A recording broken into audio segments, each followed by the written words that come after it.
All right, just 2 seconds of your time. So what if you wake up, you got a sore throat, you got a fever, and you wake up with it, and you don't want to miss work. You can't miss work. You got to call your doctor. You're not going to get an appointment, or you're going to waste your time at urgent care. Why would you do that if you could just go to your cabinet, you open up your medical emergency kit from the wellness company, and you match your symptoms to the recommended guidebook, and you start treatment immediately. It's really that simple. It's not a first aid kit. It's a mini urgent care. It's at your fingertips. Now, inside, you have 8 core medications, including ivermectin, generic Z-Pak, amoxicillin. There's more. It covers over 30 common conditions when hospital doctors are not available. There's no waiting rooms. There's no pharmacy lines. It's just you right to the medicine when you need it. I keep it in my home. I think everyone should keep it in their home. And you don't have to worry about expiration dates because a U.S. military study published in National Library of Medicine, 90% of 100 of the Plus Core meds remain safe after up to 15 years and beyond. I know that I've used a med kit that was 5 years old, and it worked out when we went to Costa Rica and when we went to Tanzania.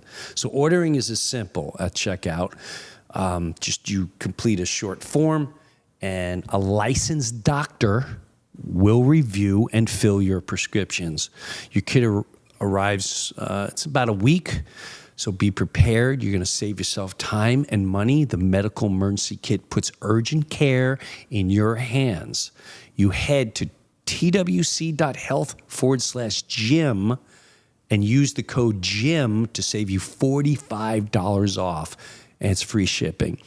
Don't let illness catch you off guard. Don't let this happen to you like it's happened to me a million times on vacation with my kids. You go to twc.health/Jim, use the code JIM. You're going to save $45 off plus free shipping. Kits available in the U.S. residents only. Be prepared with medical emergency kit from the wellness company. Visit www.twc.health/Jim. Use the code JIM. Save $45 off. Free shipping. USA residents only. Go get it now. I do. I have many of them. Something. Hey, what's up, everyone? We are live. I wish you guys were able to, right before we started. Hi, everyone. Are we ready for Christmas? Huh? Look what the boys did. It's a very nice job, guys. So right before we started, literally, I have Kyle's dad is here, Jamie's mom is here, and my friend Chris is here. And both of them, I've been working out doing stand-up comedy, getting ready for the tour. And last night I was in Naples, the night before I was in Naples, and there's a bit where I start talking about how confident I am about some of the conspiracies out there. And one of them is landing on the moon. And I don't care what you say or what. I am full blown. It didn't happen. It didn't happen. And so Kyle's dad over here, Rob, he's like, no, did you, what was Rogan? Rogan had this guy on that whole big spiel on the radiation. The radiation, yeah. Right. It's impossible to get through the radiation and all that. Where my friend Chris is in the background going, I watched everything, and without a doubt, we landed on the moon. And I'm trying to explain to Rob, listen, and I said on stage, you're not going to convince people up until like 65 years old. Whatever they saw on TV, they're what? What? Old people only. Well, you're not old, Chris, but like you were peaking when that was on television. You were peaking. I was 13. You were 13, exactly. So you were there with your family, right? Or your parents? Yeah. Right. Sure. And so that's a big event. You're like, oh my God. So you actually even he called the president from the moon. You're going to look me in the face and tell me they called from the moon. Call the president from the moon. And without a cell phone. Wow.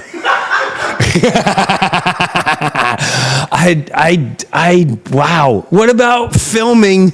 Okay, let's think about it. Let's think about that. There's not a film of the lunar landing coming down. It was filmed from the module down. The camera was on the module. And the takeoff, the camera was on the rover. Yeah, here we go. All right, good. You can talk into there. All right. Tell me again, Chris. All right, so the camera was Yeah. not on the moon watching the limb come down. Right. The camera was on the limb. You saw the moon approaching. With the takeoff, the camera was on the rover. And look, Let me ask you this. How are you streaming live television in 1969 when you don't even have color on TV? There's no color on TV. You had to get up, and you had three channels that you had to get up and change. You had a hanger on the TV sometimes because the antenna would break, and you'd have to shake the TV. And you're calling on a phone to the president. How are you calling? There's no internet. There's no Wi-Fi. how could they talk from an airplane to the ground under that theory? It's the same. You know what? Here's the crazy thing. In the 1960s, there were actually intelligent people here. Not so much now, but 1960s, absolutely. And then ask yourself this. I can't buy it. You think? I can't buy it. Wait a minute. Wait. You think a caveman walked out into the deserts of Egypt and said, "Hey, Org, let's build a pyramid"? No. Nobody knows what that is. I don't care what they say. But is the pyramid there? Yes, the Is pyramid. the moon there? Is there a lander sitting on the moon? Sure there is. I tell you what. Prove me wrong. Go to the moon and see if it's there. I wish I could go back to the moon. For some reason, they lost the technology. But apparently Trump found it. We found new technology. We're going to Mars. We're going everywhere. Yeah, called AI, Donnie. So with that said, well, let me ask you this. One last thing. Fire away. If you just watch the footage, right, of them on the moon doing this, right? Mm-hmm. All it is slow motion of them doing this.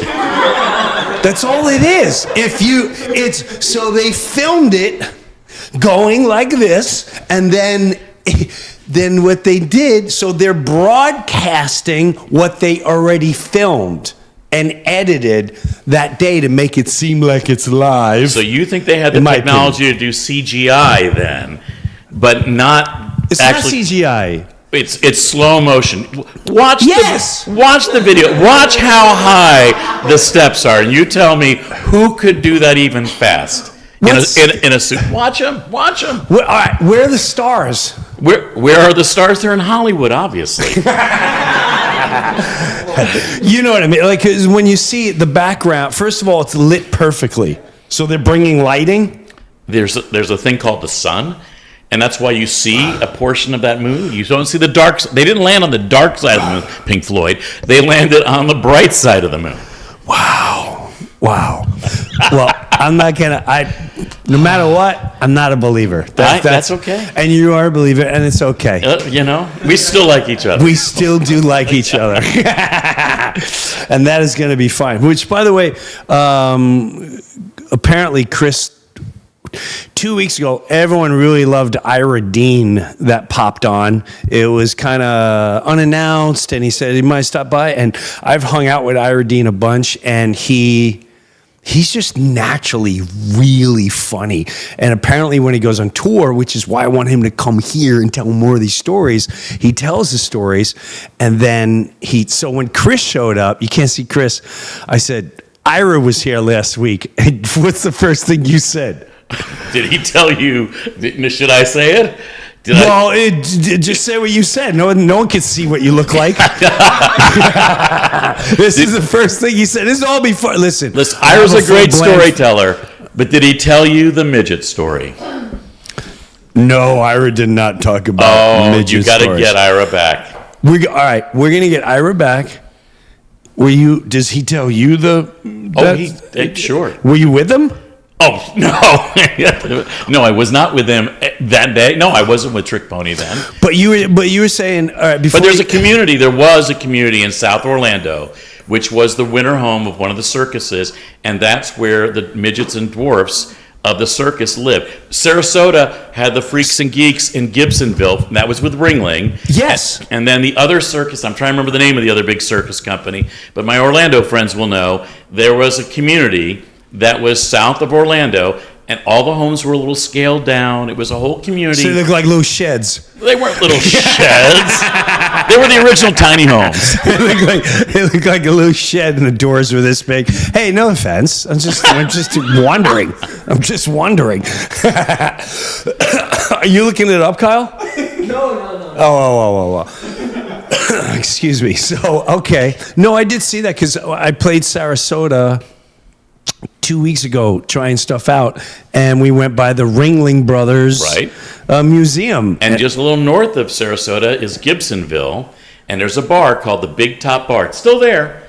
And when I was in high school, I went to high school in Orlando, one of the big challenges was to drive to Gibsonville, go to the Big Top Bar, and see if you could buy Lobster Boy a beer without getting killed. So one of the guys from the... was that considered the freak show? Yes. The Lobster Boy, because he had... Okay. Yeah. And you'd go to the bar and be like, dude, there's Lobster Boy right there. And he was angry. I would imagine he was angry. And, if you look it up, he ultimately killed somebody in the bar. But, Did he really? He did. Did he claw him or? Wow, I think these are stories we got to get. It's Florida, man. It is Florida. One day we'll get into a lot of stories that Chris also has that I'm dying for you guys to listen to. So, okay, a couple things. Number one, tomorrow is Christmas Eve. I haven't seen it yet, but I'll just say this. Kyle, that story with the Chris Farley and your intuition and listening to your intuition and God's design and stuff, it's taking off. It also makes me laugh how people react to that. It's really bizarre. It's like some people, I don't even want to get it, but the positive note of it, to the point where I started, I'm trying to exercise before the tour starts on February 19th. Fat Jimmy, I went full-blown fatso during the summer. And I don't feel like I'm losing weight, but people are starting to go, no, you're looking good. So I started taking boxing. And there's a boxing place here in Naples. And the guy who runs the boxing place, Billy, came up to me and he's like, I gotta talk to you. Do you have like 3 to 5 minutes when you're done doing your workout? So I'm doing my workout and the boxing and all that jazz. And when it was over, he's like, that story. He goes, don't ask me why. The story popped up and it was you. So I just watched it and it was you talking about listening to your instinct in your life. And he proceeded to tell me this whole story about his life. I got to get him in here and talk about it. Where he was a boxer, he was 25 and 11 and he was done with boxing. Long story short, he was offered a lot of money to do this big fight in Australia. And his manager was like, you got to do it. What's the big deal? It's like $75,000, which for a 22, 23-year-old kid, that's a lot of money. And so, but his instinct was saying, I'm done fighting. I'm done what I'm doing. He listened to his instinct. Manager got pissed. He cut him off. And then the next day he got the job he always wanted to get. And at his job, he literally met his wife that day. And he goes in the story. But all of that was created from Kyle's question and from that podcast, our live stream. And so if you haven't checked it out, check it out. The Farley story is going nuts. So Kyle, we're going to have to, maybe we'll do another one today or so. We'll see where today goes. I have stuff lined up for today. Now, with that said, it was one of the, it's a funny how God works, however you want to explain it. Last year, we launched a bunch of stories. My dad, the cardinal, my daughter being born. There was a bunch of them. The new season, this to me was, and Jamie was super excited. Yeah. Jamie, right? Oh, so excited. Jamie was like, this one's gotta kick off in the new year. But what I found more really clever, Jamie, is that you're like, we should do this on Christmas Eve. I went, wow. I didn't even think of that because, can we cut to Jamie for a second? Who, by the way, when he's with his wife, I saw him with his wife, totally different guy. He doesn't have, over there in the corner with the hat, go back to Jamie, there he is. He's got the yellow glove, but when he's with his wife, mom, he's very, I was getting worried about him here. I thought the mustache was worried. He's going through a transition. He's successful. He's married. He's starting to feel his oats. He's working out. He's doing hot yoga. There's no way Jamie would last in the Northeast. Happy baby. What'd you say? The happy baby. Yoga. Bro, we're not doing that. We're funny how God works. It's funny how God works. Yeah. He was trying to explain to me he was doing happy baby in yoga, which apparently is really not a good position for a man to be in. And oh no. Oh yeah. Oh, okay. Yeah, okay, we're going to get a lot of, this isn't very Christmassy, but, so, yeah, he's like, oh my God, I was doing Happy Baby, and my wife walked in. Right, it was your wife? Yeah. Yeah, walked in doing Happy Baby. But I love when I see these guys. I call them the kids. When I see the kids, he called me before we went on the show. All right, before this went live, before Chris walked in and we started debating the moon landing, before he started saying midgets and Orlando, and you got to hear the Ira Dean story doing a private event there. Jamie called, and I didn't get. He said, "Did you see the trailer that I sent?" Well, I said, no. He goes, bro, it's the funny how God works, and it's your wife, it's the big story. And I went, okay. He went, no. Like I think you're more excited than I am. Did you see the whole? And you said, watch the episode. But I didn't watch the episode. I always go by this. I'll watch it after the show. But are you excited about it, Jamie? I think it's a cool opportunity for like families. Look at how business you are right now. What are we doing? An infomercial? Listen. I think technically for families, this is very positive. When I watch, I can say when I watched it, and even after I heard the story the first time, and when Kyle was there for the first time hearing the story, I remember that. You feel something in your body that you don't normally feel when you hear normal stories, and so I feel like the presence of God in that story, and it was very cool. And people, when they get to the ending, their minds are going to be absolutely blown open, because I've heard the story at least 3 or 4 times. Yep. Every time we get to the ending, I'm like, I forgot that you guys are going to see it tomorrow. But it's a cool opportunity to be like to see you providing some good stuff for people on Christmas Eve. I'm very excited. I like that we're doing it Christmas Eve too. And so, but what I love, I lived the story. I lived this story. I lived all these stories that I tell. And when I tell the stories,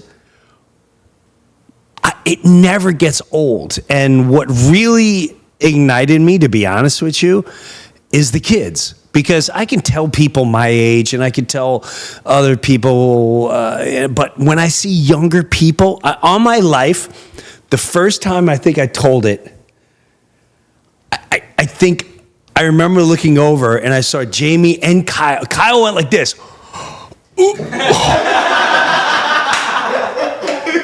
And that's all he did. He just kept walking back and forth like this, like. So Kyle's little, so it's more like this. He's like,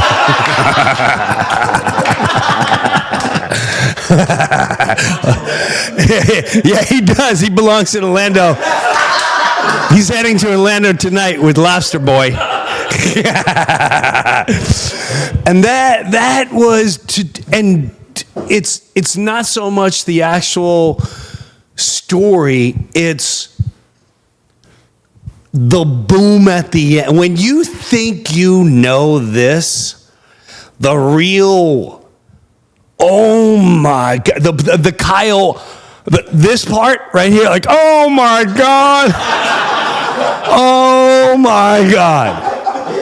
That part, yeah, I wish, do me a favor, this would mean the world to me. If you watch this, because a lot of you will watch it, and you show it to someone, record the ending of people's reaction and send it to us. Just send it to us. I love watching people just go, oh my God. And the incredible part of it is, where would they send that? I'm telling them to send it, but where would they send it? Send it to the IG. Send Where? it to your Instagram, to the DMs. Oh yeah, then direct message me on Instagram, okay? Just do that. But I don't care if it's just one. If I get one person going, oh my God, I love seeing that because there's no explanation. There's no explanation except for, wow, that is funny how God works. And that at the end of the day, and I love that, I love the idea that it's going to air tomorrow.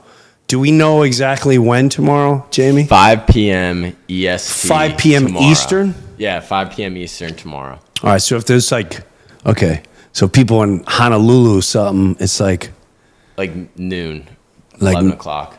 Honolulu. You don't have to think about Honolulu. I ain't worried. There's like 3 people watching my Honolulu. They'll figure it out.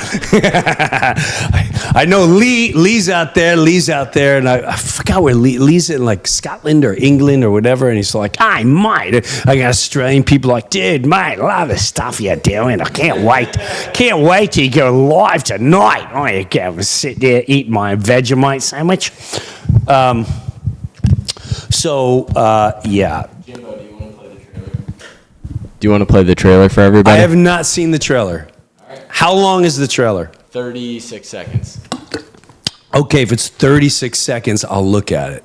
All right. On my on my life, I am super excited about this one, but I have not seen the trailer. I on my dad's soul. So let me look at the trailer. This is gonna break me. There's no this story. You have to understand something. I didn't grow up in churches, but I take marriage very seriously. I know this is a commitment for life.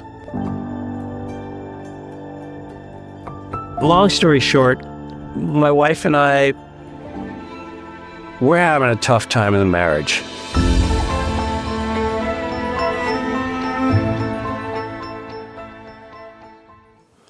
That's it?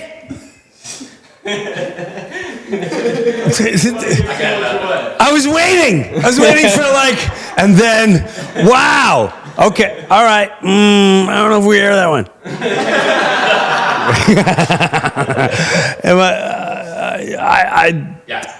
I wouldn't air that. When were you going to air it? After this? Nah, I wouldn't do that. I wouldn't do that. I would take clip from here of me talking about it, or the Kyle clip or something. But nah, I wouldn't. That is not going to sell it. All I got was like, marriage sucks? Get in line, pal. Get in line, pal. Let me guess, you're lonely. There's no more intimacy. Blah, blah, blah. Yeah, no. I noticed that runs rapid with men my age. You know how many guys I know at my age that are like, I'm just lonely. I don't think she likes me anymore. It's just I don't know if it's a midlife crisis thing or there's no intimacy. I don't know if I want to go in this direction right now. But yeah, I've had a lot of friends that I think, whatever. You're going to love it, but sorry, that ain't Aaron. You got to watch the whole thing. By the way, Dee's looks good. My wife in AI, look out. like my wife regular looks great, but in AI, I'm like, holy moly.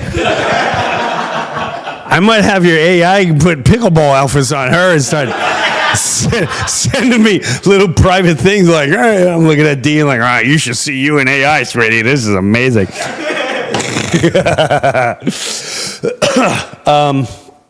Okay, so here's what we'll get into. Before I do have a big message for Christmas and life in general. I've put it out there before, but there's so many of you now. I think it's really important to grasp this message as Christmas is about to hit. But before we hit it, Kyle, I don't know. Should we do a Kyle question? People love the Kyle question. I gotta go with an instinct here. Instinct tells me, let me just go with the story I'm going to go with, and then we'll go into a Kyle message. If we have time, Kyle ask a question. Because the last time Kyle asked, I didn't expect. I thought he was going to ask me. He's like, "What was it? When did you first start writing stand-up comedy?" I had no clue. He's like, "When did you ever sense evil?" I went, whoa, okay. Little Kyle's a journalist. I don't know what's going on. I'll give you a great. The holidays are they're great for a lot of people. You're gonna celebrate, you got little kids and the Christmas tree, and you're buying gifts and all that good jazz. Which, to be honest with you, too, I got really bad the last couple of years. I don't even pay attention. It's awkward. I don't like sitting down. I know I'm getting socks. I know I'm getting underwear. My kids don't know what they get. I can't stand trying to figure out for my wife. I can't stand when she's like, I got you something really big. And like, oh, damn it. I got you a new pickleball paddle. Hey, like I don't know. We don't do jewelry. But I did get her something really good. I got super excited. I get super excited for kids. My little great nieces. I can't say what I got them because God forbid this is live, and they're gonna come over Christmas. Maybe I'll tape that. When I got this from my little great nieces are 10 and 9 years old, and I'll tell you what, their eyes are gonna be full blown cartoon, like they're gonna pop out. But I can't say what it's gonna be. My apologies. Right now, people going, this is what I don't like about Breuer. He starts a story, he doesn't end it, and then we're waiting for the story. Where's Danny going like this? Where's the kid behind the... You missed that one, Chris. One time, and I'll get to the story. I'm getting to it. Yeah. One time I told the kids here, a lot of them are gone. Where are they, by the way? They're back home. Oh, they're all up north. Yeah, they all went home to the. Okay. So I told this one kid, Danny, who's he's got big eyes. He's a funny kid. He's interesting, but he's kind of got this innocent demeanor about him. If that makes sense. Kind of looks like a lemur. Not really.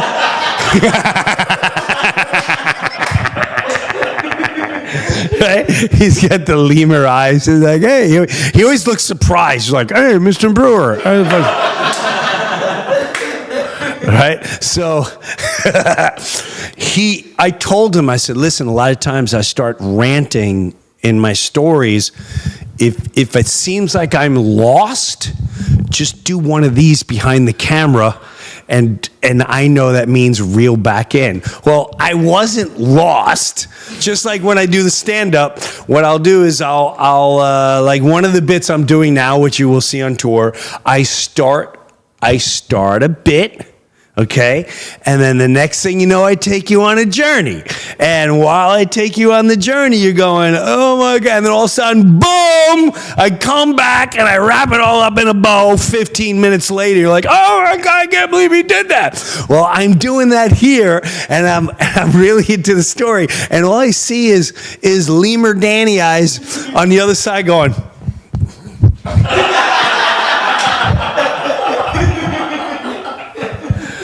I was like, are you reeling me in right now, Danny? So anyway, here's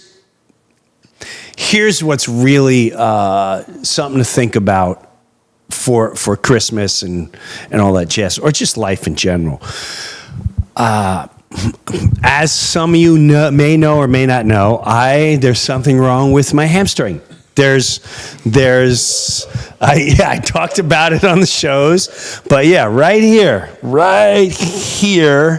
I'm playing wiffle ball, and right where your cheek meets your leg is killing me. So I started going back to my physical therapist, and the guy's phenomenal. And today, I walked in. He's like, can you get in at 12:30? Yeah, I walked in. He was at the show Monday. I did a whole bit on him. He was totally cool about it. I called. I said, hey, here he is right here, Dr. John. And today his vibe was a little off. His vibe was just a little off. There was a lot of people in there. There's always he's just an old guy just sitting there. He's supposed to be kicking his legs like this on a machine, but whenever the doctors and nurses aren't looking, he's just trying to nap. So I'm looking, the place is packed, and John goes, okay, you ready for the room? I got to go in a special room because my ass cheek has to be exposed because of where it is. He's got to dig in there, and he does the Chinese needles and all this stuff. Anyway, so he's in there, and he's being uppity, and everything's. And I start. His energy's a little off. I've never seen him off. He's really into metal, but like crazy metal, like whoa, whoa, whoa. He's into goth, and he's my age, and he's listening to Swedish metal. And I go, hey, are you did I say anything wrong at the show in Naples the other night at the he's like, no, oh my God, it was great, and he's rubbing me. I said, okay. You're busy today, huh? Are you stressed for the holidays? Because, yeah, I mean, what are you going to do? Dad died today. And I went, whoa. What'd you just say? Because, yeah, I don't have time to absorb this right now. He goes, I got to get through the day. Some people really, but we're going to leave We're going to leave to Long Island tomorrow. And he goes, Jim, I got to be honest with you. All the conversations we had about your dad and you knowing he was going to die. I knew it was going to happen. I knew he was going to die. We knew he was going to die. We got a call the other day, and the doctor was like, it's not good. And at home, and sure enough, 10:30 today, they called, and he passed away. And I'm relieved, but at the same time, I feel really guilty that I'm relieved. I shouldn't feel that way. I went, whoa, whoa, whoa, whoa, whoa, whoa. He said, I watched your documentary with your dad, and just thank you so much for all you. I'm like, oh, this guy, tomorrow's Christmas Eve, and he just lost his father. Yes, he was 91. And we laughed a little. I gave him a hug. He tried not to choke up. And it just reminded me, and we started talking about our dads and the funny things that he did. And I feel like he was still in that trauma shocked stage. Like it hasn't resonated with him. And right before the show started, I literally text him. You know, he texted me and he said, "Hey man, thanks so much for the chat today and the hug. It meant a lot. I really appreciate it. It's going to be a tough weekend for sure, but your experience, what you shared with me about it today was really helpful. I can't thank you enough." I'm like, tough weekend. You're going to go through a lot of emotions. It's a roller coaster of them. Just let them happen. Find the places to go alone. Find time for the primal scream. And when it's said and done, it's a growth into a new realm. But if you'll be fine, because that's what life does. It keeps moving. But the point of that is keep that in the back of your mind, how valuable our experiences are to give to other people. Now, I'm going to give you a story. Some of you have heard this, but this is another big boom for Christmas. And whether you believe in a higher power, whether you believe, it doesn't matter for you. I know for me it does. I have a good friend, Larry. Like, some of you heard this story, but I think it's perfect for telling this right now. When my wife, 2017, okay, 2012, she first gets cancer. We go through that. 2014, it comes back.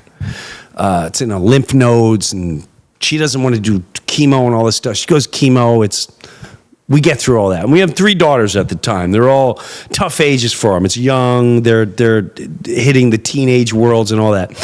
2017, all right, we go to Philadelphia. We're living in New Jersey. And that is when the doctor turned and said, "There's nothing we can do. There's nothing we can do. I'm sorry, but there's nothing you can do." And I watched my wife's face, and I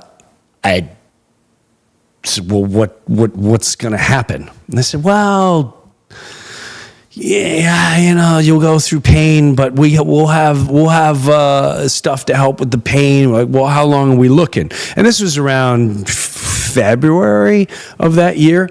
I said, maybe you'll make it to the holidays. Maybe you'll make it to the holidays. But we're going to have a lot of drugs for you. And as a joke, because that's how my wife and I always handle things, I turned to the doctor and I went, "Can I get drugs too?" And and my wife and I, it was a belly laughing moment, and the doctor didn't like that. He looked at me like, "What kind of sick bastard would say that?" And my wife's like, no, you understand, he's funny, and this is how we get through things and all that. So with that said, my wife's like, "Don't tell anyone." I can't do that. I can't do that. And we're trying to figure out, what do we tell the kids? Okay. We get home. I got a lump in my throat. I can't talk. I call one of my best friends, Larry. Larry's blue collar, works at FedEx, JFK Airport, brings everything down to basic, simple, bro, here's what's going on. It's great. When I need a real go-to, I go to Larry. I still go to Larry. And me and Larry play tag team of who's getting their ass kicked in life. You know, I'll call up and he'll go, before you talk, Jimbo, it's my turn. Meaning it's my turn to get my ass kicked in life. And he'll vent and then I vent and then we always end up howling laughter. And I go, Larry, I got to tell you something. He goes, what's up, bro? You sound shaky. I said, they just said D is, she's stage 4 and there's nothing they can do. And, you know, I'm holding back tears and Larry's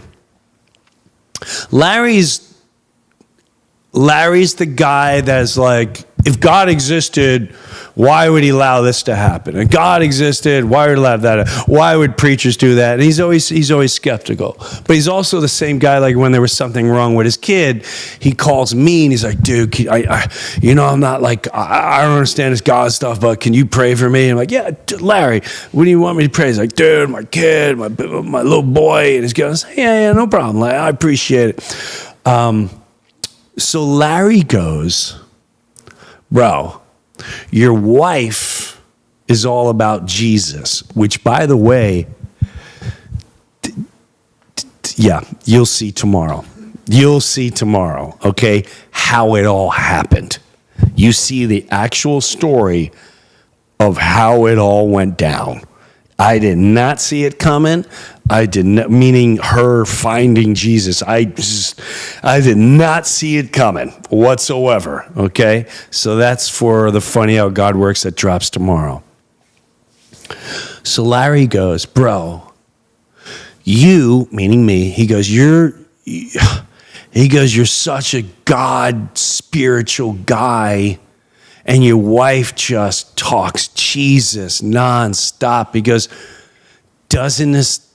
where do you guys stand now? Does this make you mad at God? Because this is not fair. It's not fair all you've done. I've watched what you've done in your lifetime. I've watched what Dee has become in her lifetime. This isn't fair to happen to people like you. Why does this happen to good human beings? Because are you pissed at God? Does this make you turn away from God? On my life, I said, no. To be dead honest with you, it made me more thankful, and it made me feel so blessed. And he went, what are you talking about? And I said, and a lot of you will understand what I'm about to say. When you're faced with a situation, when you're going to lose somebody, or yourself, your whole life starts going in a reel in front of you, okay? And when we were told that, at that moment in time, 2017,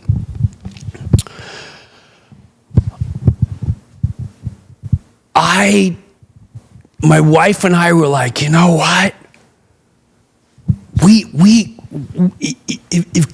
If you got to go right now, God takes you right now,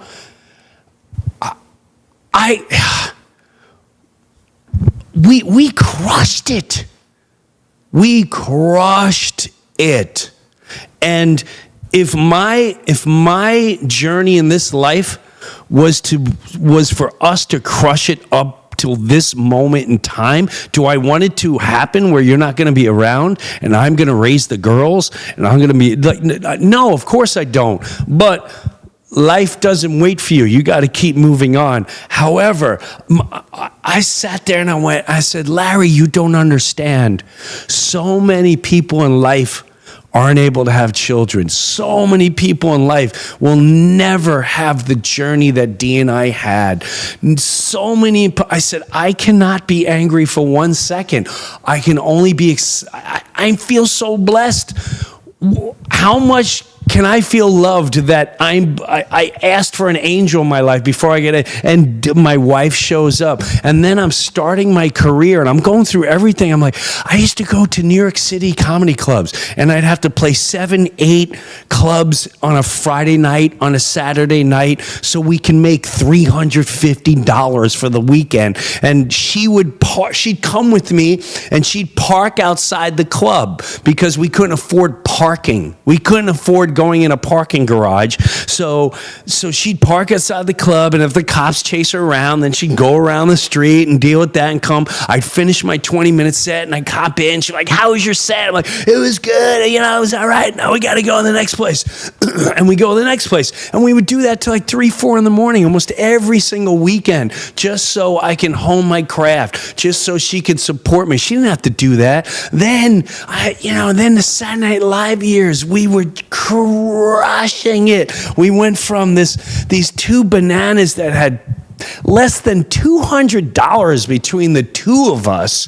And when we first got married, I remember the two of us just counting the checks, like, oh my God, we got like $12,000 now. But we had all this credit. We got rid of our credit cards. But we had less than $200. And our car got stolen the day of our wedding. The car got stolen. Do you know what kind of feeling it is? My friend Phil and Gene, and we went out the night before and I think we brought my father-in-law, and we go out and we come back in. On my life, my hand to God, this is a true story. We were at the Holiday Inn at like a Union, New Jersey. Right, and we're in the driveway now. I'm all banged up. My friend Phil drives the car home, and he goes, "Let's take the stuff out of your trunk." I still had all the tuxedos in the trunk. I had all the stuff that we were going to take on our honeymoon. That's another thing. We couldn't afford a honeymoon. There's this place called the Rocking Horse Ranch in upstate New York near Poughkeepsie, and I played there as a gig for like $100. And I'm like, my wife likes horses. When we get married, I'll bring her up here. We do horses, and they gave it to me for a discount. So I was like $700. This is going to be a lot of money for a honeymoon. This is where we were at in life. So we still have all this stuff. We have like tennis rackets, and I had a big camera, and I have sneakers and tennis balls and clothes, and the tuxedos are in the trunk. And I'm all banged up. My friend Phil is going, let's take everything out of the car. I'm like, let's wait till the morning. I'm not taking stuff out. He goes, God forbid. This is my friend Phil. He goes, God forbid. I went, Phil, it's 2:30 in the morning. No one's taking the car. Like, nothing's going to happen. He goes, well, I'm going to take it out. At least I'm going to take out the tuxedos. So my friend Phil goes into the Holiday Inn, gets one of the little things. He hangs up the tuxedos, and he brings it in, and he brings it to his room, and he said, we'll get the honeymoon stuff tomorrow.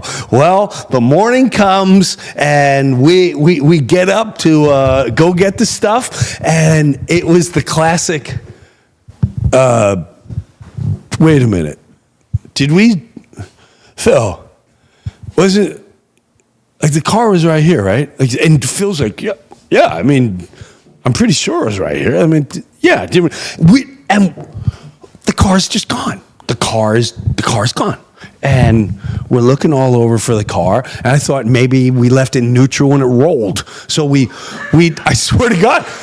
And so we walked around the entire parking lot looking for my car. And I loved this car. It was the first car that I bought on my own. It was the first car that had digital numbers on it. It was an 89 Ford Probe. Must have had about 170,000 miles on it because of me just traveling everywhere doing stand-up before I went to New York to try to get on TV again.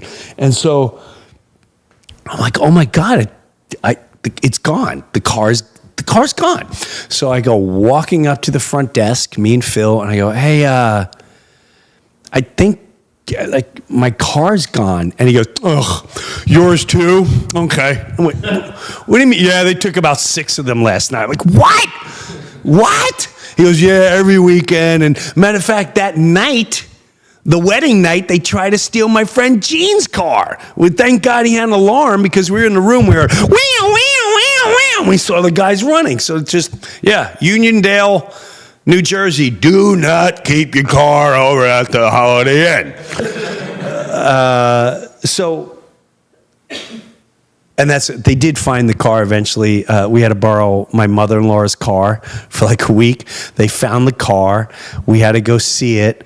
Like a week later, they found it in Newark, New Jersey. Great area. Always Newark. Yeah, always in Newark. And I'll never forget. And, we weren't angry. And I remember calling my wife that morning. I went, "Hun, are you sitting down?" She went, "Oh my God, are you breaking off with the wedding?" I went, No. It's our car got stolen. She went, "Oh my God, okay, yeah, all right. Phew, I thought you were breaking off. I thought something horrible happened." Well, it's pretty horrible. But she's like, "It's not that horrible. We'll get a card." And this is the way we've been throughout our entire life. We're okay. As long as we're okay. And then when we did find the car, you know what really bothered me when we found the car? They smashed it on purpose, but I saw all the clubs they went to. They left all the flyers to every dance club that these people went to. They stopped at White Castle because there was about 14 White Castle bags. And when we opened the trunk, everything was gone except for the tennis rackets. So whoever stole it, they don't like tennis. That's all I remember. And you know what? And that worked out too, because when I went to insurance, it was the first digital car. No one knew how many miles were on there. So if I said, "Oh, it's $150,000," I was gonna get like $8 from the car, and I said, now this is hearsay. It's just joking. This is all. Thank God Chris is a lawyer. Total joking. End of the day, I'm like, I can't really remember. I think it was like 40,000 miles. Like, okay, here's a big fat check. You know what? Hey, we can go buy a new car. And to this day, I've never bought a car that's appealing to take from anyone. If you want my Honda Civic, knock yourself out. Knock yourself out. If you want my Ford, Edge. I had Ford Edge. No, done. Done with having cars stolen. So that period of life. And then we got Saturday Night Live, and oh my God, we moved to New York City. It was like that TV show. Well, moving on up. We had a doorman. We were on the 27th floor. We were staring at the river. It was just, we were crushing it. And my wife was always there to balance out. And when I was having a miserable time, she's like, "Just quit. The job is making you miserable. Just quit." And then we had our first child, which that's another thing. No matter what you visualize in life, it never turns out what you think it is. I thought, "Oh, wow, a child, angel," and it comes out, and you hold the baby. Oh my God. My wife, the baby, she was in labor for like 24 hours. The baby got stuck, and she had a fever. She had 104 fever, and they thought she was going to die. And then when they finally pulled it out with a suction cup, my kid's head, I know I do as a routine, but the kid's head was stretched. And, this is what I'm staring at. Like, this is my miracle baby. And they're like, "Oh, dude." So then we moved to Jersey, and we lived in this beautiful home with woods, and we raised the girls, and life was amazing. And we would go on these incredible vacations where we would go to mountains, and we'd go to beaches, and we had the greatest time together. Everyone has their ups and downs. It wasn't like the most incredible. And we had our ups and downs, but throughout everything, she kept me even keel. She was my balance. She still is my balance. And I went, Larry, I feel so loved by God that when I was in those moments, I didn't realize how amazing they truly were. I was thankful for what they were, but now I see them even more for what they really were. And so many of us do not look at the time we're in with the person we love, with our father, with a stranger, with the conversation we're in, with the moments we have. Instead of looking at what we don't have, so blessed to have what we had. And all I can say to Larry was, Larry, so many people are not going to have that. And I feel so blessed and thankful that someone up there loves me enough to give us that adventure. And if he's going to take her now, clearly she needs to be on the other side. And it's not up for me. It's not my plan. It's his plan, and there's nothing I can do about it. But damn, I feel blessed that I had that. I will never be mad. I will never be angry. I will always feel blessed, and I'll always be thankful. And I know that we ended on a boom. It wasn't a divorce. It wasn't ugly. We ended on crushing life. And I remember Larry was silent for like a minute, and he goes, "Wow, not what I expected, bro." And he goes, "Wow,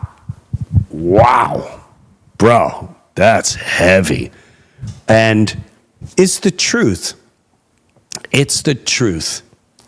I feel if so many of us, if you understand, we don't know how long we're going to be here. We don't know. You don't know. The man that was giving me physical therapy today got the call, your dad's gone. Someone got a call, hey man, your child ain't gonna make it. We have to understand the blessings that are right here in front of us at that moment. So when it comes to this Christmas, I am super excited for everyone else, not even just to be opening gifts. I can care less about that part. But I often find myself just watching. Every time my daughter leaves the house, I hug her. And it may sound morbid, but I look at her and I go, God, I'm so thankful and blessed I just had that moment as she drives away. And I do think that could be the last time I see that. Every time my wife, I pick a ball, I watch. And I go, God, I'm so thankful for that moment because I don't know if I'm going to see that again. And the minute most of us realize you don't know, you have no clue. And I'm not saying live a life where you're like, oh, everything's going to die. I'm just saying when you understand the thankfulness of it all and the blessings of it all, maybe we'll respect it more. Maybe you'll respect and see it in a whole different realm. That's all. So for all of you that may be alone, call someone, reach out to someone. For all of you that may be feeling pain during Christmas, it's reach out to someone and understand it's a transition in life, whatever you're going through, but be in the moment. Put the freaking phone away. Put the phone away. Just be in the moment of life. It could be one of the greatest moments you had, and you don't even realize it's happening while you're in it. Oh, all right, I'm done.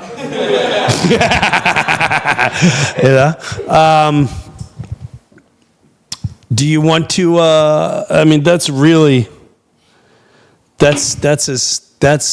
my little gift or my saying for you. Chris, you look like you got like you were like, oh man, I wasn't ready for that. Did you know that story? No, I did not. No, you did not know that story. I did not. Yeah. So it puts things in a whole different perspective. And it's not like we tell people, and that's another thing. When you put this out there, I know there was in the very beginning. You guys, when you put out when this goes out there, can you make sure that people know my wife is still alive? It's still a lot of fun. Yeah, and we're still having fun, and we're still having a great time. We're still doing okay.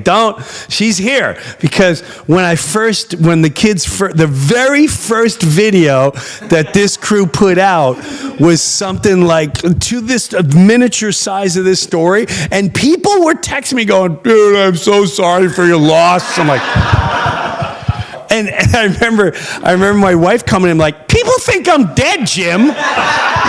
Who is this new group that you're working with?" I'm like, "Oh my God." And we were at a function. I'm like, "Oh my God, dude, you got to take this down and fix it.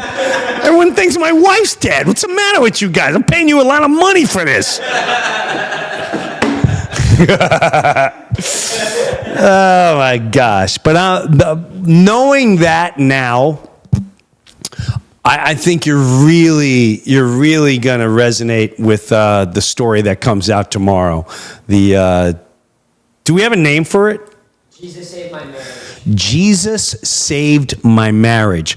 Which that's another thing. Whenever I talk about God, the Christians, listen, Christians, thank you for listening and thank you, but you just relax with you better mention Jesus.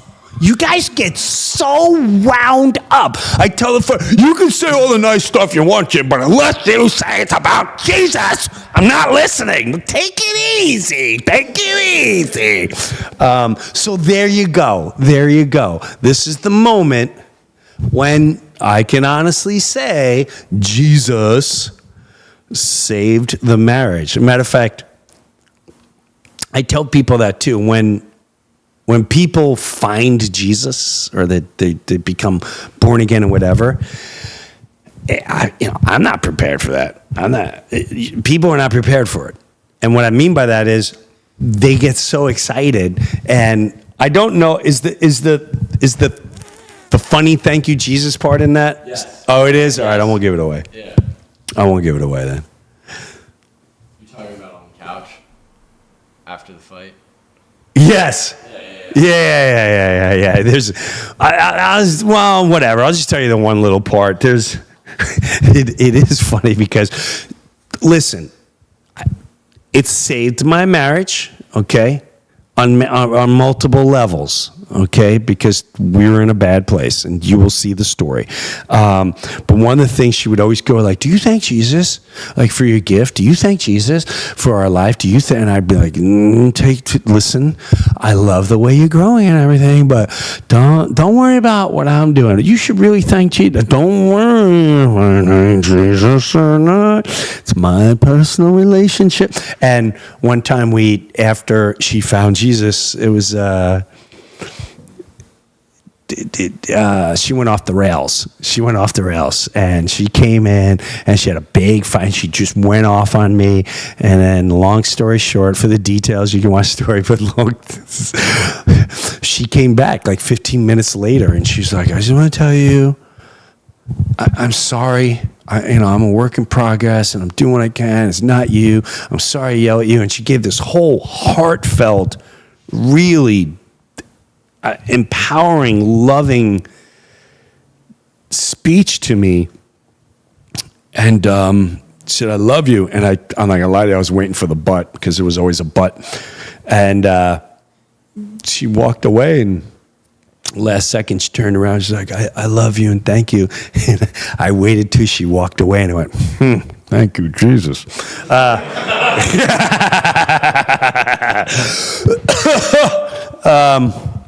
So with that said, I mean, we're only about an hour in. If you want to play a little bit more, a little bit more, and the audience wants to hang on for a little bit, we can do a Kyle question. Kyle, do you want to come on camera for that, or you want to ask from where you are? I got the camera back here, so I'll just film. Okay. Just stay back here. Okay. What do you got, Winnie the Pooh? All right, so I was on. Wait. Before we start, can I just tell you, a couple episodes ago, I described Kyle. Kyle to me is this wholesome. Chris, you've seen a little bit. He's like this wholesome little Winnie the Pooh character. A friend of mine just texted me and said, "Is Kyle 12?" Yes. Right. Is Kyle 12? Like, right. It's Beaver. It's Cleaver. It's Beaver Cleaver. Hey, Beav. I'm Worried about Beaver. Yes, Lord, I'm worried about Beaver. Hey, I'm worried about. So with that said, I said, I told he was one of Winnie the Pooh characters. So Kyle's parents come to Monday night's Off the Hook show where I'm working out material for the tour, which, by the way, I'm going to tell you, I'm super excited. I've got, after last night, after Tampa and Sarasota and Naples, I'm pretty hopped up about this new hour plus. It's an hour plus. It's very relatable. I'm excited about it. So with that said, Kyle goes, "Is it okay if my parents come in the back?" I went, "Of course, Kyle. Oh, thank you very much, Mr. Breuer. Thank you." And so they come back. So Kyle's mom is with, and his dad, Rob, and Kyle's mom, she goes, "By the way, when you said he was one of the Winnie the Pooh characters," yeah, Kyle just looks at me and goes, "Dude, I'm getting killed every day at home for that." Because my brothers are killed. It's bad. It's bad. My mom sends me pictures of Winnie the Pooh. And she was showing me, she's like, "Oh yeah, look, we got this." And she's showing she's circling which character is Kyle. It was, we might have to make you a Winnie the Pooh character and sell that for merch one day, Kyle. That actually sounds pretty cool to me. Right? We might have to make you some cash. Sounds good to me. All right. Right, you can use it. A little 14-year-old self making cash. Kyle is 19, by the way, for the record. For the record, he's 19 years old. Okay, Kyle, what do you want to ask away with today? All right, so I was on Instagram, and somebody you used to work with, Dave Chappelle, he released a new special, and I wanted to know if you've seen anything from it, because he definitely kind of went over the edge a little. Well, maybe not over the edge, but he called out some things that you've been calling out recently. I will tell you this. I've seen clips of the Chappelle special, and I can honestly say I've loved every single clip of what Dave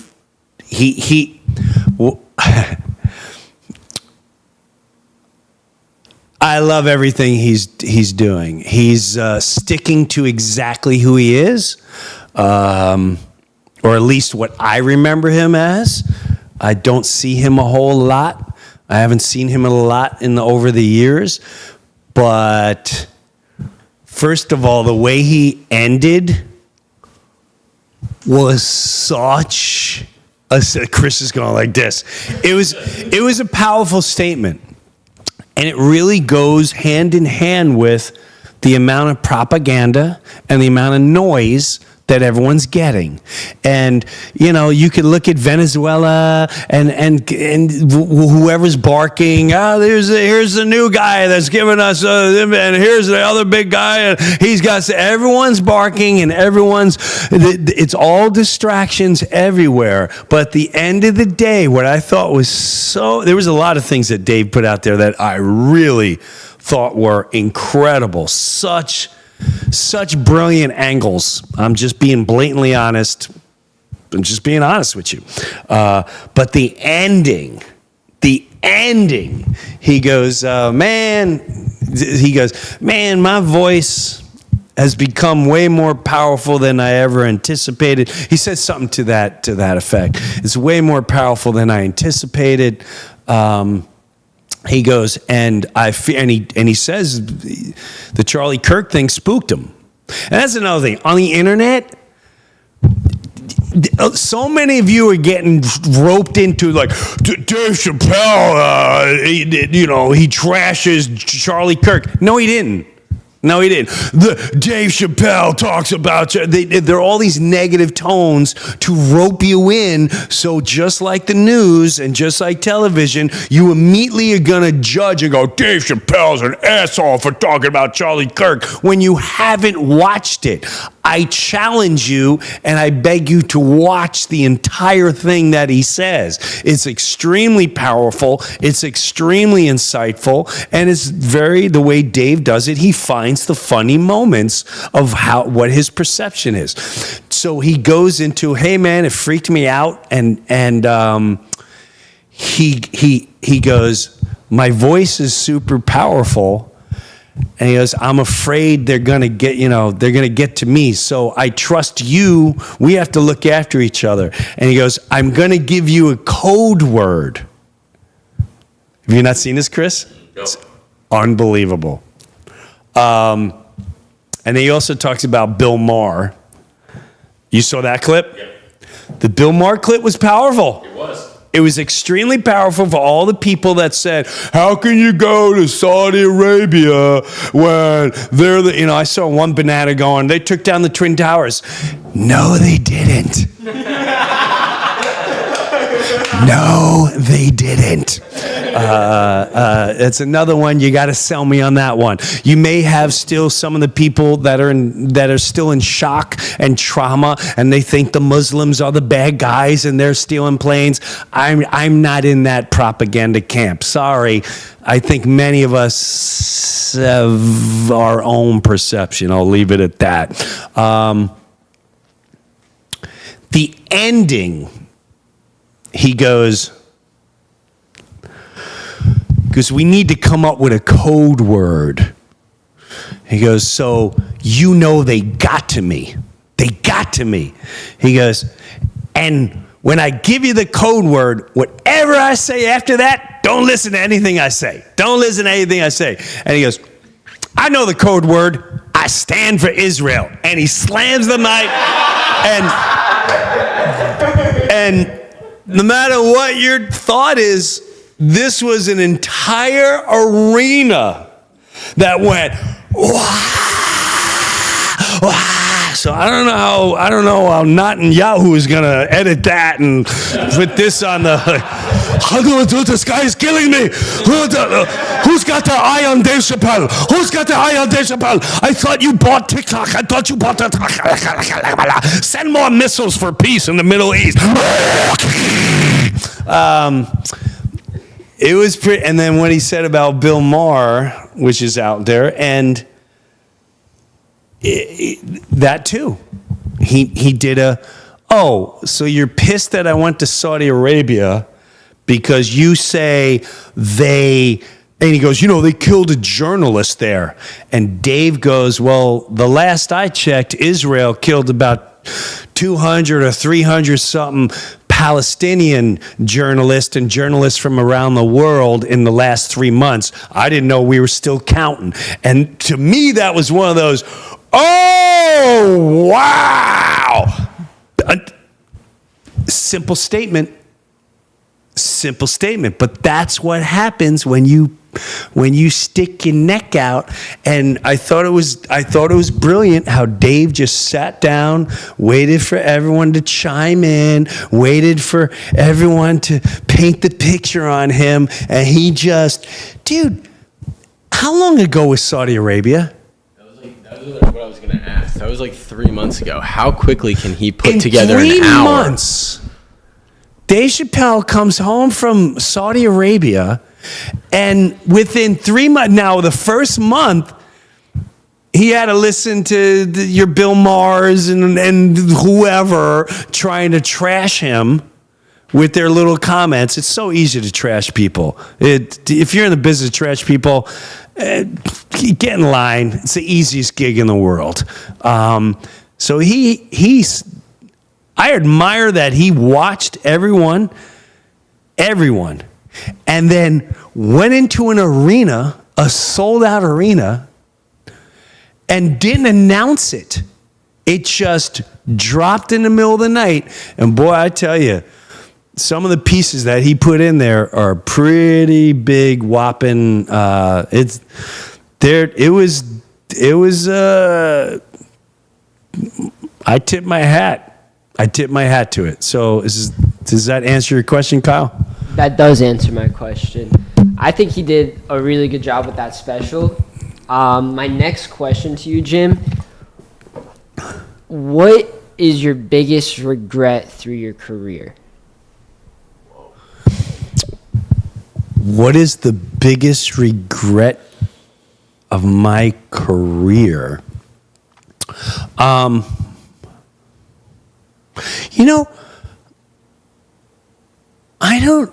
know this sounds corny. I know this sounds touche. I don't have any. I really don't have any. Are there certain things that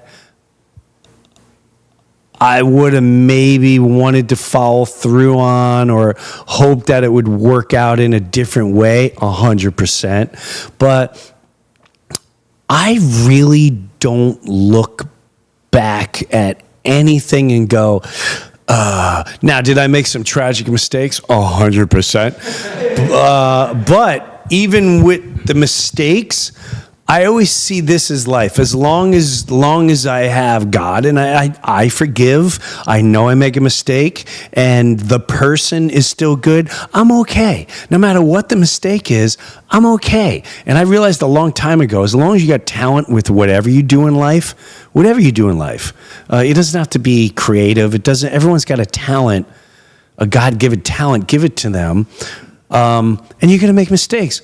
I don't sit there. I know if I, became a huge star, I wouldn't be the person I am. I'd probably, most likely, I wasn't ready. It was almost like after my wife found Jesus, which was also that other big story, the manager story, and how the money and the idea and the blah blah blah, and that if I were to make it, I had kids, I may not have been the dad that I became. I may not have been the family man I became. She would always say, God has you right where he wants you. And I truly believe that. The only regret is not even business, to be honest with you.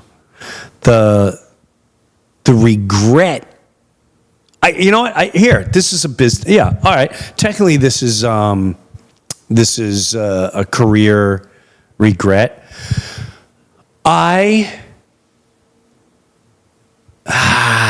See, now I'm already too far in. Part of me to, I'll say this. It was hurting another person. I'll just leave it at that. It was, I hung out with someone. They told me a story. I saw their pain. I put it out on a podcast. When I put it out on the podcast, it made the news. Did not expect that. And it was very unfair to put that person in an unwanted spotlight in that particular moment. And I regret that horribly. I've said a million. It cost our friendship. And that is the only major regret I have in my lifetime, was hurting another human being because I had no right, I'm going to make sure that you were hurt and I'm going to make sure that you get justice. I had no right doing that. That's not up for me to do. And they didn't ask me to do that. So that is, and I'm sorry, I know a lot of you are annoyed right now, but I don't want to put the name out there because I don't want the attention back onto what it is. And there's 8 million people right now scrolling, going, okay, look for it. I think you may have a tough time figuring out what that is. And by the way,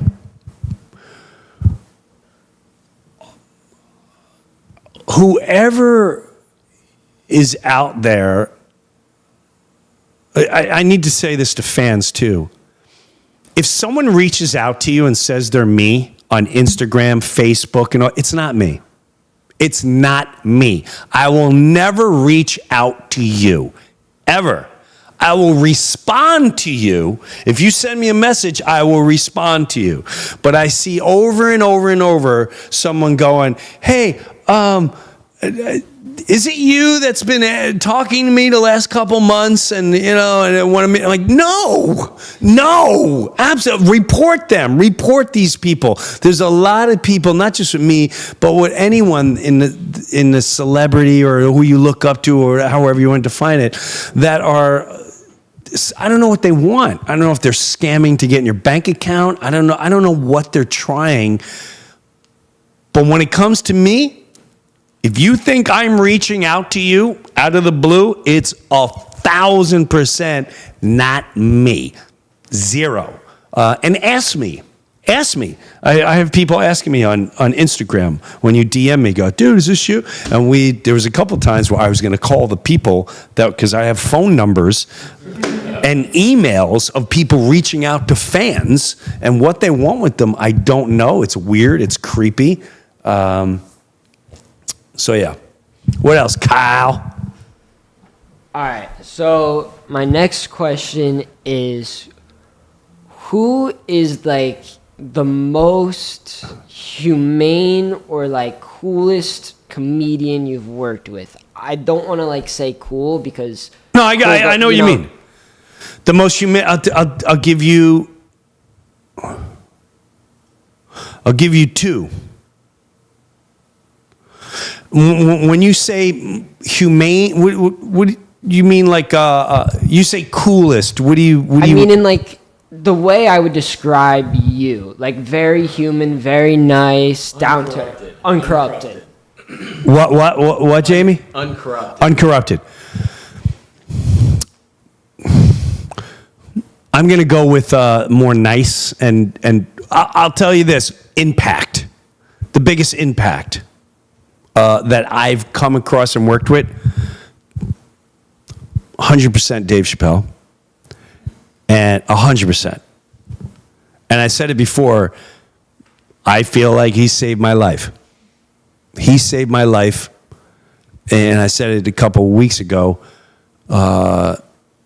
We were getting very deep. He's a very deep spiritual human being, a deep thinker, way beyond his time. I'm older than him, and I knew when he would talk to me and we'd get in these deep spiritual topical subjects that were so far and wide,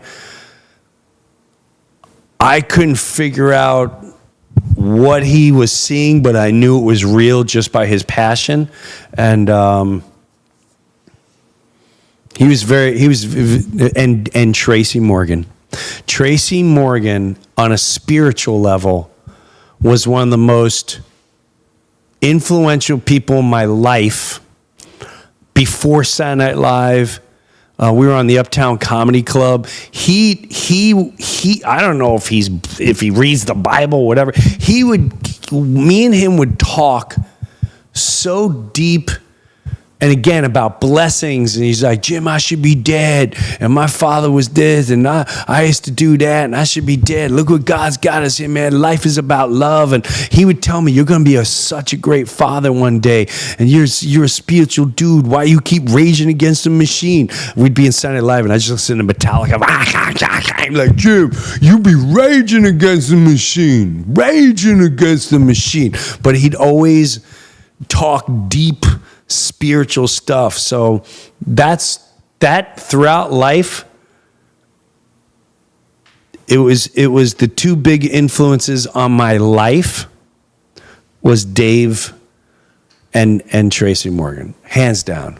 I have a quick holiday question. Holiday question? Yeah, holiday question. What does the Breuer household look like? Christmas Eve, Christmas Day. Do we have any like memorable stories from? We don't.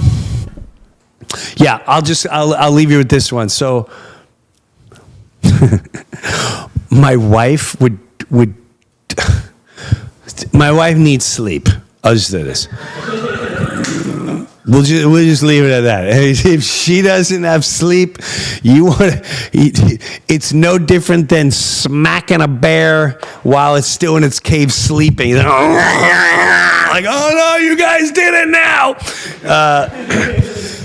So one of the things that made me laugh and what the kids still laugh at, they're all grown up now. He's 26, 23, and my youngest one's about to turn 21. So when we lived in New Jersey, my wife and I would be up to, which would piss me off.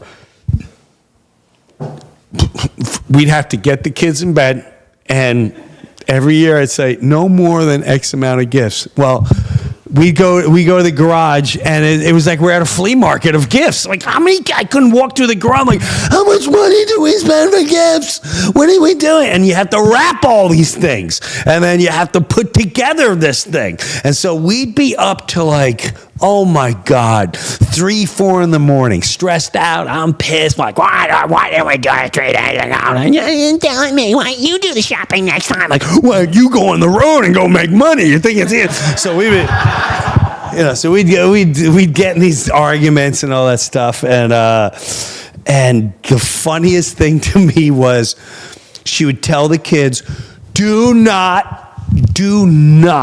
go down in the living room and open the gifts until me and Dad are up. And I said, Dee, do you know how cruel that is? Because I remember being a kid, you're sitting there, you're half sleeping, and soon as you sort of see the peak of the sunrise, you're like, let's go down and open up the presents!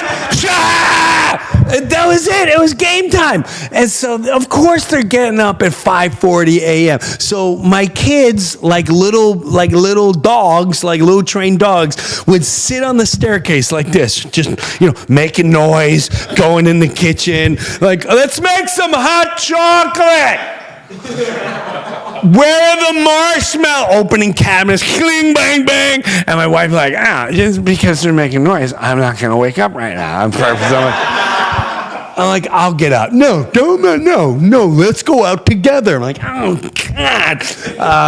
And then we'd finally just open the door, and to watch all three just do a bum rush down to the tree. Just like, oh, this one's for you. This one's mine. Like, here, Dad, here's your socks. Thank you. That was basically the thing. So, however your Christmas is going to look, we're good, right? Yeah. However your Christmas is going to look, I wish you the very, very Merry Christmas. Remember, it's not about the gifts. It's about being in that moment. It's about understanding the blessings. You know what the true gift of life is? Being alive, having another moment, having the blessing and thankfulness that God has put us here, and we have that moment. So take time, enjoy it, enjoy whatever goes down, whether there's bickering, whatever it is. Take it all in and enjoy that moment. And I thank you so much for all the messages. Send me on DM. It's tomorrow. Funny how God works. I can't wait for you guys to watch it. Don't forget, if you're blown away, you're going to be blown away by the story, especially the ending, because it's a story that hits you here and you go, oh, all right. And then it has a layer, and then the pow. I want to see, if you have on video, anyone's faces, just the old Kyle look, just, oh my God. That's all I saw for like 10 minutes. Matter of fact, when we told the story, Kyle, like 45 minutes later, was like sitting in the corner. I'd go, Kyle, you okay? He goes, I'm still blown away by the story. I'm not even exaggerating. Kyle would be like this. You don't understand, Mr. Breuer. It was so good. It was so good. I'm blown away. I make him get on a stool, and it was so good. Thank you all so much for the love, the laughter. I can't wait to go on tour. I can't. Now, I mean, I was excited before, but now I'm super excited. Get your tickets, JimBreuer.com. Hey, little Christmas present, just saying. And we'll see you out there. Have a Merry Christmas to John, for everyone that may be having a tough time. Acknowledge those people. Know that they're there. Give them that extra hug and let them know we're going to take this on together. Have a Merry Christmas, safe New Year, and we'll see you next week on Jim Breuer Live, 8:30 Eastern, YouTube and around the world. Thank you, Chris. Thank you, Mom and Dad, Jamie's mom, Kyle's dad, and for all of you out there. Have a good one. Take care. Later. Hey, what's up, everyone? Jim Breuer here. Tickets for my Find the Funny Tour 2026 starts in February, ends in May. You get all your tickets at jimbreuer.com. Don't go any other way, because it's going to take you in areas that you didn't want to be at. jimbreuer.com. Hit the link of what city you want to go to, and I'll see you on tour. Tickets are going fast, so please, before they sell out, get your tickets now. You know, Christmas present, a little present for somebody. I'm just saying, trying to hook you up. And there's VIP. Take a picture, first couple rows. Just saying, little snap back, boom, boom, me and you. All right, jimbreuer.com for tickets.